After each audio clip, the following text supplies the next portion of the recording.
You know, we all love a good ghost story, the kind you tell around a campfire. But what if the scariest part isn't what's hiding out there in the woods? What if it's something way closer, like the person telling the tale? Today, we're going to deconstruct a digital campfire story that has two layers of horror. One is animated, and the other one is very, very real. It always starts with a sound, doesn't it? Just that one little thing that feels off. That's the moment the fun camping trip officially ends and the fear kicks in. This single line from an animated horror story on YouTube is what gets the whole terrifying ball rolling. All right, so first things first, let's look at the story just on the surface. It's a pretty straightforward animated short that, honestly, uses all the classic tricks in the book to build suspense and, scare us. The setup is just classic. You've got three friends, Eva, Max, and Simon, out in the deep woods of Florida for the weekend. And what are they doing? Telling scary stories by the fire, of course. It's the perfect recipe for disaster, and it works every single time. And here it is, the trigger, a simple little challenge. Eva says she's braver than the guys, and so they dare her to prove it. This one small exchange just immediately shoots the stakes way up. Suddenly, it's not just about having fun anymore. It's about pride. And that means nobody is backing down, even when things are about to get really, really weird. Just look at how fast this all escalates. 1 minute it's a normal campfire night, the next, everyone's in their tents. Then, this mysterious growling sound wakes Eva up. And then, the final punch? The boys are just gone. The timeline is so tight and efficient, it yanks us right into Eva's growing panic. Okay, this is the exact moment the story pivots from just a spooky evening to a full-blown nightmare. The focus narrows in completely on our main character, Eva, and her terror as she realizes she is totally and completely alone. So how does she end up all by herself? Well, first, the guys completely dismiss her fears. You've seen that in a horror movie before, right? They go out to prove she's wrong, but then 30 minutes pass and they're not back. The teasing has turned into dread. And of course, there's no phone signal. She has no choice but to go into that pitch-black forest alone. And this is the central question, isn't it? This is what every monster story builds towards. We are right on the edge of our seats, wondering, what is out there? What got her friends? We are just bracing for the big reveal, the terrifying monster. Except, the reveal never comes. The story completely flips our expectations. See, the real horror isn't some monster with claws and teeth, it's the unknown. It's the sheer terror of not knowing what happened, which forces our own minds to imagine something way, way worse than any animation could ever show us. It's all psychological. This, right here, this is the real climax of Eva's story. It's not a physical fight, it's an emotional collapse. As she's running away, the real horror she's facing is guilt. That chilling thought that her friends are gone because of her pride.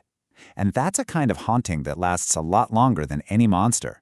Now, this is where things get really, really interesting, because that animated story we just walked through, yeah, that's only the first layer. The animator has a second story to tell, and this one, it's not fiction. Right at the very end of the animation, the story just stops. The creator literally steps out from behind the curtain and talks directly to us, the audience. They do something fascinating. They break the fourth wall. This quote is just so vulnerable. I mean, after spending minutes scaring us with a fictional story, the creator shares a real-life fear, the fear of being criticized. They actually acknowledge that people in the comments have been tough on their narration, and this one moment just completely reframes everything we just watched. So just so we're all on the same page here, the fourth wall is that invisible barrier, right, between the story itself and the people watching it. By stopping the animation and talking to us directly about their own struggles, the creator doesn't just break it, they absolutely shatter it. And by doing that, they reveal this whole second hidden narrative. This one isn't about some monster out in the woods. It's about the struggle of a creative person just trying to make something in the very public and often very critical world of the internet. So here's the core conflict, laid out plain and simple. On one side, you have the art, the creator's passion for making these awesome animations. But on the other side, you have the harsh reality. They don't have all the resources, they have to narrate the stories themselves, and they're getting negative feedback for it. And this is what makes this so modern and, frankly, so powerful. The old way of doing things would be to just ignore the comments, right? Or disable them, or maybe even just quit. But this creator does the exact opposite. They lean into the criticism and use it to start a dialogue with the very same people who were critiquing them. This is how they turn a huge negative into a positive. They openly say, hey, I hear your feedback, and they ask for help.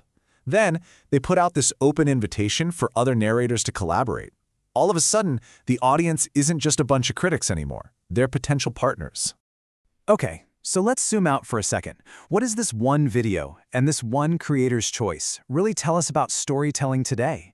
It shows us that we're all gathered around a totally new kind of campfire, a digital one. This whole thing perfectly illustrates the new rules of that digital campfire.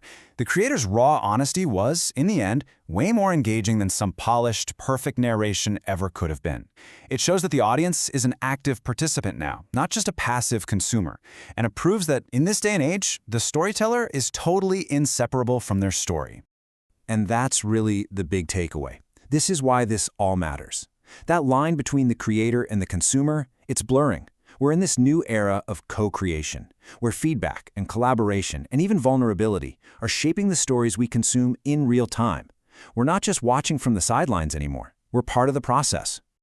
So I'll just leave you with this question to chew on. Does knowing about the real-world vulnerability of the person behind the animation make their fictional horror story more impactful? Does the real fear amplify the fake fear? Or does it kind of break the spell? It's a fascinating question about where the story truly ends and where reality begins.